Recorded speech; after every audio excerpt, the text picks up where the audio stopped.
During boys' night, my husband went live on social media. I joined the stream silently. They played Truth or Dare. Someone asked, "Would you sleep with her if you met today?" He said, "Nah, she's not my type anymore." I just shut my laptop. 3 hours later, he's flooding me with text, "Where did you go?" We met the way rom-coms pretend people still do. No dating apps. No setups. Just two strangers in line at a sleepy cafe in Flagstaff, both complaining about how long the wait was. Julian stood behind me with this easy posture, like the world had never done him wrong. He leaned in slightly and whispered, "I guarantee you they'll spell my name with one L." I turned around, amused. "Well, maybe you look like a 1L Julian," I said. He laughed. He had that kind of laugh that pulls you in, genuine, a little bit reckless. We sat at different tables but ended up leaving together. It was a conversation that never really ended. Within a year, I moved out of Phoenix and into Julian's condo in Tempe. He was the kind of man who made everything feel light. He knew how to talk to people. He made friends in elevators, at gas stations, with dogs. Our wedding was small, 20 guests under the cottonwood trees in Sedona. He cried harder than I did during the vows. Back then, I really believed that love was enough. Julian had a friend group he'd known since college. They called themselves the Mesa Brotherhood, which always sounded like a failed fantasy football league to me, but I didn't mind them at first. Mason was the loudest, the kind of guy who always wanted the room's attention but never quite earned it. Julian and Mason were opposites in personality but had that brotherly, I'd bail you out of jail energy. Then there was Colin, who always smelled like beer and cologne, and Alex, who never made eye contact. They hung out every couple of weeks, playing poker, smoking cigars in someone's garage, and talking like they were still 22. I didn't always feel welcome around them, but Julian said I was overthinking it. "It's just guys being idiots," he'd say with a smile. "It's harmless." In the beginning, I believed him. But over time, Julian changed. Or maybe, he unmasked. Subtle things. He stopped opening doors for me, which sounds silly, but it used to be second nature for him. He stopped texting me midday just to say he missed me. When I asked if he'd help me pick out paint colors for our guest bedroom, he waved me off and said, "Whatever you want, babe. You've got better taste than me anyway." It wasn't rude, but it was indifferent. A slow pull away that felt like a constant background noise in our house. Still, I stuck around. I always had some excuse for him. He's busy. He's just tired. It's a phase. Then came boys' night. That night, it was at Mason's place, again. They rotated locations, but it was almost always Mason's garage because he had the setup, poker table, dartboard, mini fridge, ring light. You read that right, ring light. Mason had gone full content creator, and half their hangouts turned into live streams. Nothing too wild, but enough to make me roll my eyes. I was home that night, curled up in our living room with a cup of tea. I had a few freelance articles to edit, but I was procrastinating. I opened Facebook and, sure enough, Mason was live again. The title read something dumb like, "Dudes Unfiltered, Truth or Dare Edition Clinking Beer Mugs Fire #Garage Chronicles." For some reason, I clicked. The screen loaded to the usual scene, foldable chairs, beer cans, low lighting, and 5 men already drunk off their asses. Julian was there, red-faced from laughing, that same easy charm that had once made me fall for him. They were halfway through the game. I watched from behind my screen like a ghost. They didn't know I was there. Mason's camera panned lazily as he narrated, exaggerated and obnoxious. "Next up, Jules. Truth or dare, bro?" Julian groaned. "Truth." Someone off camera laughed. "All right. If you met your wife today, like right now, would you hit that?" The laughter was instant, loud, too familiar. Julian sipped his beer, grinning. "Nah," he said casually. "She's not really my type anymore." There was a beat, a second too long, before the guys erupted in hoots and fake gasps. Mason slapped the table. Damn. Ruthless. Julian chuckled again. I mean, come on, we've changed. You think she'd go for me either? Probably not. People grow. That's life. I didn't cry. I didn't throw my tea or scream or call him a bastard. I just closed the laptop slowly, like I was setting down something fragile. The quiet was deafening. For a long time, I sat there staring at the wall. Not thinking. Just noticing. Noticing how dim the room was. How I hadn't bothered to turn on the lamp. How our wedding photo on the mantel looked like strangers cosplaying as soulmates. 3 hours later, my phone buzzed. Hey babe, where you at? You good? Can we talk when I get back? I said something stupid. Wasn't serious. Please don't be mad. I turned the phone over so I couldn't see the screen. I didn't sleep that night. And I didn't answer. The next morning, I was up before the sun. I didn't pack much, just a duffel with 2 days' worth of clothes, a spare charger, my laptop, and the hard copy of my journal I hadn't touched in months. I didn't leave a note. I didn't slam the door. I moved through the house like a ghost. I wasn't angry, exactly. Just absent. Like I had stepped out of my body and was watching someone else take all the necessary steps to protect herself. I drove to my sister Myra's place in Scottsdale. The roads were still wet from the early morning sprinklers, the city just waking up. I didn't call her beforehand. When she opened the door, bleary-eyed and barefoot, she didn't ask any questions. She just moved aside and let me in. We sat in her kitchen. I drank coffee, Myra made scrambled eggs I didn't eat, and for the longest time, neither of us said a word. Finally, she asked, You leaving him? I didn't answer. Because honestly? I didn't know. What I did know was that I couldn't go back, not right away. I needed space. Air. The chance to feel something other than that cold, nauseating silence I'd felt while watching him laugh with his friends, talking about me like I was a pair of shoes that had gone out of style. By noon, Julian had called 12 times. Texted me long paragraphs about how it was just a game, how Mason always takes things too far, how he was drunk, how I shouldn't take it personally. He sent me an old selfie of us from a hike in Prescott, captioned, This is still the best day of my life. Come home. I stared at it for a long time before locking my phone. That wasn't my best day. Not even close.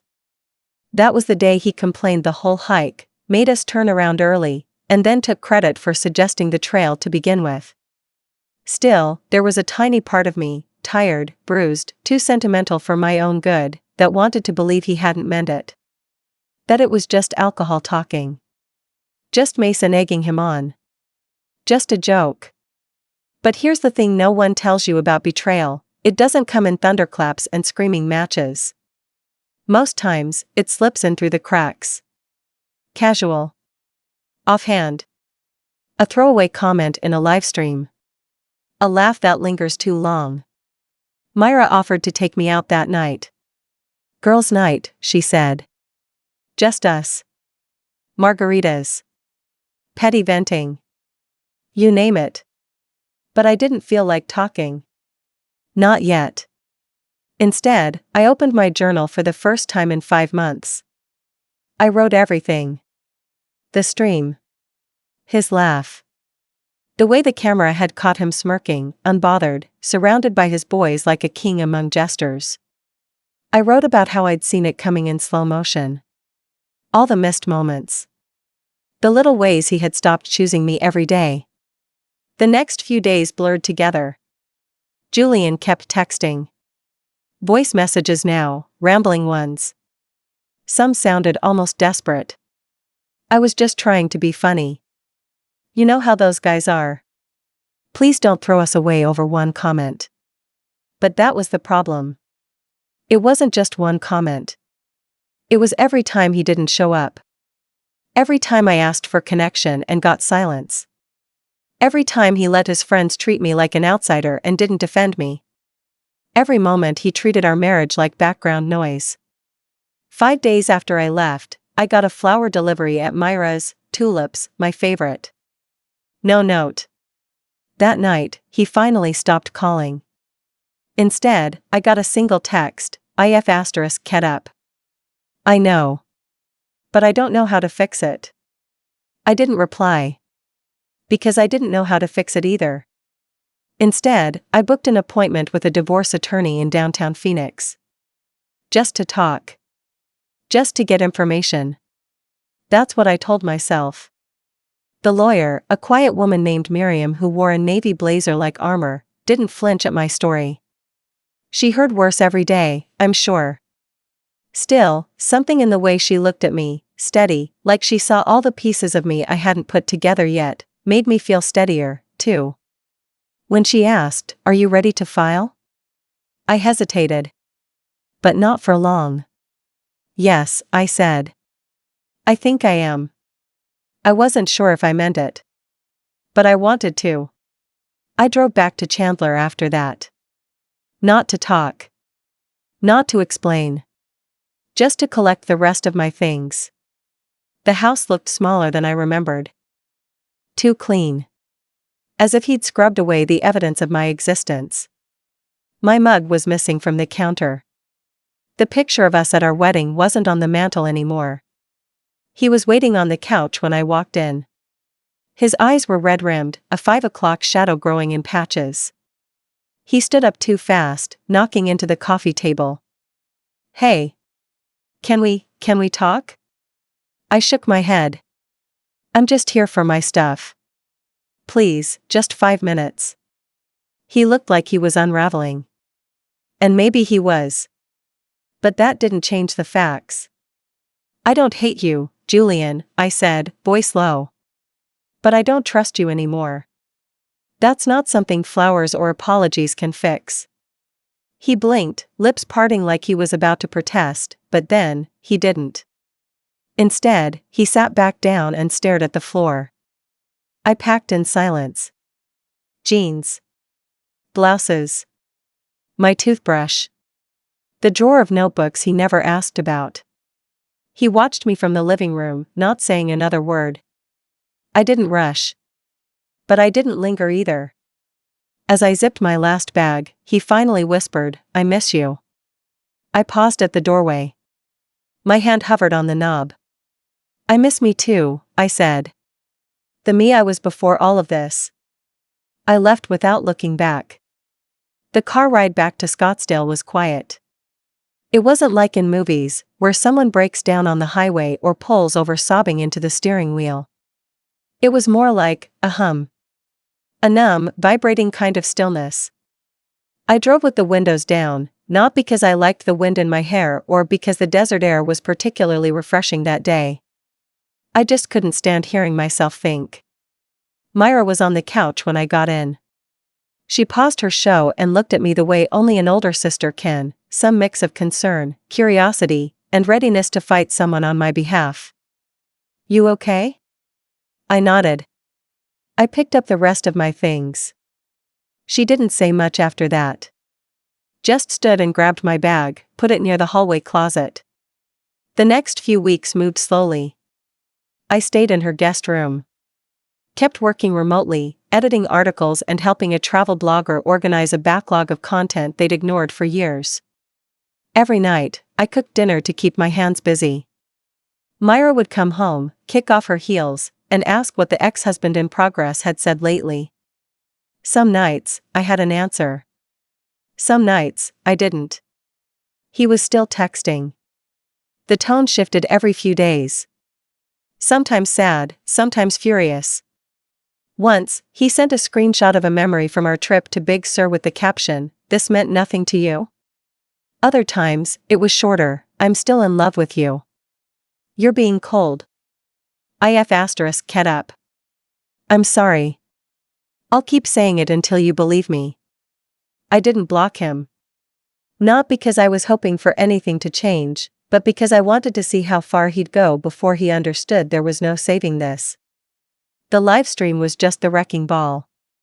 But the structure had already been cracked, years of small slights, missed opportunities, lazy affection. All hidden behind half-smiles and inside jokes that were no longer funny. What really got to me wasn't what Julian said that night. It was how easily he said it. Like I wasn't a real person anymore. Just a concept. A wife-shaped shadow in his memory. I started therapy again. A new counselor this time, Eliza. Soft-spoken, blunt when she needed to be. In our second session, she asked me something that stuck. Do you feel betrayed by what he said, or by how little he seemed to care after he said it? I didn't answer her right away. Because the truth was, both. I tried to explain it once to Myra, over cheap wine and old episodes of Forensic Files. I told her that love, at least the kind I believed in, wasn't flashy or dramatic. It was made of the small things. Like asking how your day was, even if you already know the answer. Like remembering how you take your coffee without being told.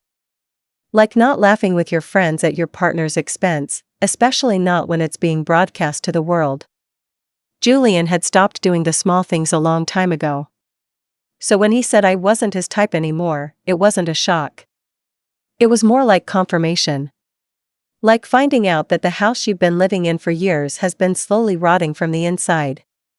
A few weeks later, he sent a long message. Not a wall of sorries, but something different. He said he was going to stop texting. That he'd realized he'd been trying to fix things for himself, not for me. That he hoped I found peace. Then he added, for what it's worth, I never meant to hurt you. I just didn't see you clearly anymore. And I think, maybe you stopped seeing me too. It was the first time he'd said anything that felt remotely honest. But I still didn't answer. Because there was nothing left to say. The divorce wasn't dramatic. No screaming matches, no legal battles. We didn't have kids, and we had already split our bank accounts when I left. The paperwork moved faster than I expected. My name was taken off the mortgage. He kept the house. I didn't want it.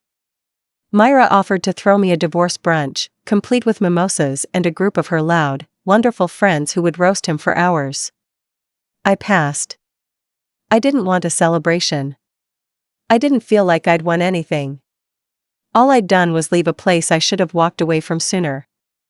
And yet, I didn't regret staying as long as I did. I wasn't angry at myself. Just tired. Of trying to prove I was worth staying in love with. One afternoon, I walked into a bookstore off Indian School Road and spent 2 hours there, just wandering. I bought a used copy of a book I once loved in college, its corner soft from someone else's hands. That night, I sat on Myra's patio with a blanket and a candle, and I read until the sky turned black and quiet. Somewhere in the middle of that silence, I felt a little lighter. Not fixed. Not over it. But lighter.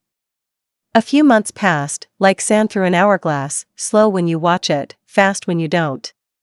Fall crept into the desert in its subtle way. The nights cooled, the mornings felt softer.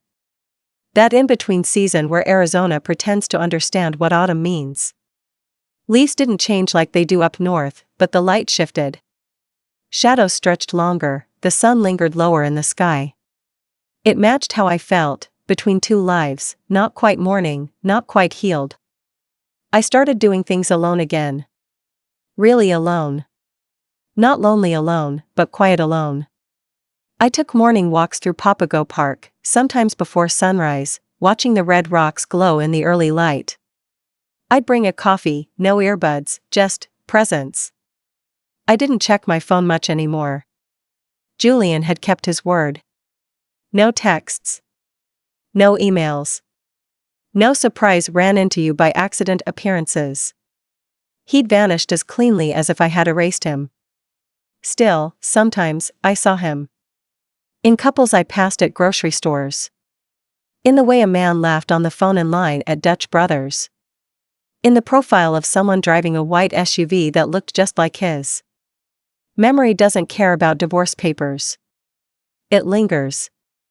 Myra was the only person I let see all the pieces. She didn't try to fix me. She didn't ask too many questions. Just showed up, every morning, every night, with space for me to unravel and rebuild. One evening, we were watching a movie, something light and stupid on purpose, when she asked, "Do you think you'll date again?" It wasn't invasive. Just curious. I shrugged. Maybe.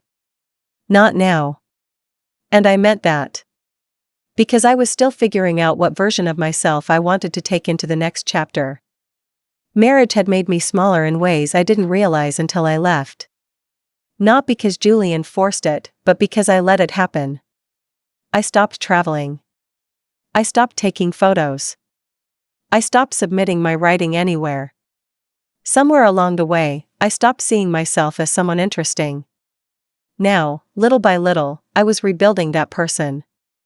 I signed up for a writing workshop in Santa Fe, a weekend retreat tucked in a bed and breakfast filled with soft rugs and the scent of sage. It was the kind of thing I used to dream about when I was younger, before love and routine and compromise clouded everything. I almost didn't go. Told myself it was too expensive, too indulgent. But then I remembered how many things I'd said no to for someone else's comfort. So I packed a bag, filled the tank, and drove north. The workshop was quiet, thoughtful. A dozen strangers scribbling stories, drinking too much coffee, and crying over fictional characters. It was beautiful. Honest. During one of the sessions, our facilitator, an older woman named Judith who wore turquoise rings and had a laugh like thunder, asked us to write a scene where we said something we'd never gotten to say. I stared at the blank page for a long time. Then I wrote, "You made me feel invisible while I was standing right in front of you." The words came easily after that. I wrote for hours. Not just about Julian, but about myself. About how I used to hide my ambition in small, polite phrases. How I'd once stopped myself from applying to a travel column gig in Seattle because it wasn't the right time. How I'd let someone else's comfort become my cage. By the end of the weekend, I felt like someone had cracked a window in my chest and let air rush in. On the drive back, the desert looked different. Not prettier, not magical. Just clearer. I stopped in Cottonwood on the way back to stretch my legs. Wandered into an antique store, ran my fingers across chipped mugs and faded postcards. Bought a worn copy of a 1970s poetry collection. On the inside cover, someone had written, "To love and let go, both are acts of bravery." It didn't feel profound in a dramatic way. Just, true. Back in Scottsdale, life settled again. I returned to my freelance work. Started writing essays, real ones, about grief and love and all the ways we let ourselves disappear in the name of connection. I pitched one to a mid-size online publication. The editor loved it. Wanted more. Before long, I was writing regularly. It felt good, like I'd cracked open a part of myself that had been waiting to be used. And then, one random Tuesday evening, I got a text. From a number I hadn't seen in months. "Hey. Just heard your name on a podcast. You've been busy. Congrats." "I mean it. Julian." I stared at it for a long time. Not with panic. Not with hope. Just curiosity. How strange it was, hearing from a ghost. I didn't reply. Instead, I looked out my window at the street below, quiet, lined with string lights, the sound of someone walking a dog in the distance, and I felt that same airiness from the Santa Fe trip. Like my life was growing around me, gently, steadily, without needing permission. It was almost a year to the day since I had walked out of our house in Chandler. Not a dramatic anniversary. I didn't plan to mark it or light a candle or write a poem about closure. But life has a way of drawing full circles when you least expect it. Myra and I were having lunch at a small bistro in downtown Scottsdale, something we did every few weeks now that I was back on my feet. We were both mid-laugh over something ridiculous. I think it was about how she once faked a limp to get out of a second date, when her eyes flicked over my shoulder and froze. "What?" I asked. She gave a sly, tight-lipped smile and nodded behind me. "Your ghost just walked in." I turned slowly. Julian. Of course it would be here, of all places. Of all times. He looked older. Not in a tragic way. Just different. Thinner. Less sure of himself. He was with Mason, which explained a lot. Mason hadn't changed. Still loud, still walking like the world owed him applause. They hadn't seen us. Not yet. Myra leaned in. You want to go? I shook my head. No. Let's stay. Sure. I smiled, and it was the first time in a long time that I truly meant it. Yeah. I think I do. See, something had shifted over the last year. I'd done the work. The real work. Therapy. Writing. Taking myself seriously. I had turned the slow pain of that livestream into words that thousands of people read now. The article that editor took a chance on? It had exploded online. I'd been interviewed on 2 podcasts. My inbox had been full of messages from women, strangers, thanking me for saying what they couldn't. I wasn't just surviving anymore. I was winning. Mason noticed me first. His eyes widened, and he elbowed Julian. I watched Julian turn, saw the slow recognition spread across his face. For a moment, he just stared. Like he wasn't sure if I was real. I gave a polite smile, the kind you give to a distant acquaintance. He walked over, hesitantly. Hey. I wasn't sure that was you. Looks like it is, I said, sipping my tea calmly. Myra didn't say a word, but her stare was sharp enough to cut glass. Julian stuffed his hands in his pockets. You look good. Really good. Thanks, I replied. You look different. He gave a short laugh, rubbed the back of his neck. Yeah. It's been a weird year. I tilted my head. I'd imagine. There was a silence. Not awkward for me. I could have sat in it for hours. I read your piece, he said finally. The one about invisible marriages. You're a hell of a writer. That one line did something inside me. Because I remembered, clearly, how many times I'd asked him to read something I wrote. How many times he said he'd get to it later. Now, post-divorce, post-livestream humiliation, he was finally paying attention. But it was too late. And it felt so good to know it. I leaned forward slightly, not cruel, just clear. Thank you. It meant a lot to write it. Julian nodded, swallowing whatever thoughts were trying to climb up his throat. I could see it in his face, the weight of regret. Not just because I'd left, but because I'd thrived. I didn't need to say it out loud. Everything about me said it for me. I had moved on. I had rebuilt. I had taken the insult that once knocked the air out of my lungs and turned it into fuel. Julian shifted awkwardly. Anyway. I'm glad you're doing well. Really? Thanks, I said. I am. He opened his mouth again, but Mason called him back to the bar with some obnoxious joke that didn't land. Julian hesitated. Maybe we could, I shook my head before he could finish. Some stories end, Julian. This one ended a while ago. He nodded, finally understanding. Not just the words, but the life behind them. And then he walked back to his table, just another man with the wrong story etched into his skin. Myra grinned at me, eyes gleaming with pride. That was satisfying as hell. I laughed. It really was. That night, I opened my laptop and started writing a new piece. Not about him. Not about revenge. Just about rebirth. About how the best kind of revenge isn't rage, or bitterness, or public callouts. It's peace. It's happiness. It's walking into a room and watching the person who made you small realize they're not even a footnote in your story anymore. It's knowing, deep in your bones, that you didn't just survive them. You outgrew them.